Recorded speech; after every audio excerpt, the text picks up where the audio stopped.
Ya, angin kencang masih melanda lereng selatan Merapi, dan inilah Gunung Merapi yang kita abadikan di hari Kamis pagi 6 Februari 2025.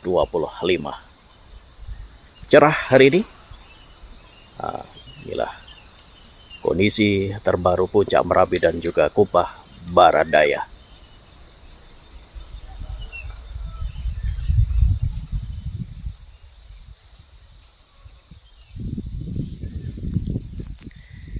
Halo, assalamualaikum warahmatullahi wabarakatuh. Apa kabar semuanya? Mudah-mudahan kabar baik menyertai Anda semuanya.